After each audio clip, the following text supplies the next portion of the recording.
recognizing that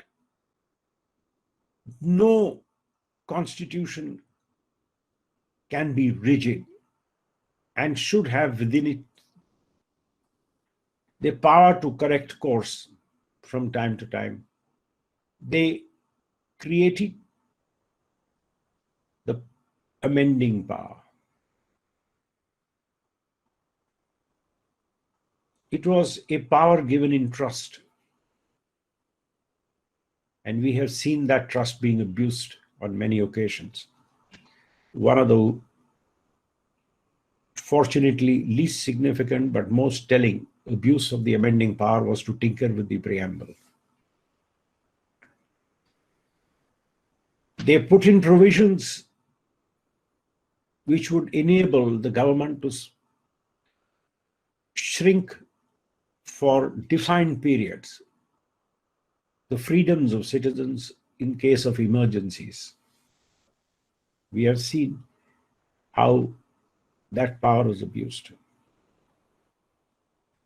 The darkest period of the Indian Constitution, and which according to me was an inflection point in the dream that we have lived, was 1975 to 1977. It was not just emergency, it was the capitulation of all institutions, including our great Supreme Court.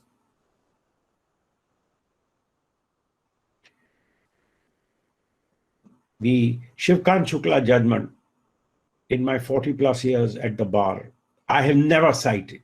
It has so many legal propositions, never cited. I have only seen one attempt by some colleague tried to cite that judgment, and the judges said, don't show us that judgment. He said, it's an important point. He said, don't show us the judgment, show us any other. That's not a judgment which deserves to be cited. So it was the darkest period, capitulation of parliament, capitulation of the executive, the civil service collapsed, the Supreme Court collapsed. We start by always reminding ourselves, therefore, that democracy is a very fragile virtue.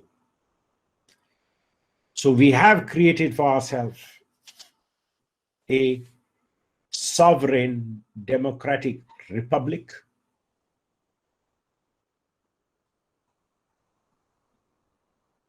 but we have to remember that we have to continue to be careful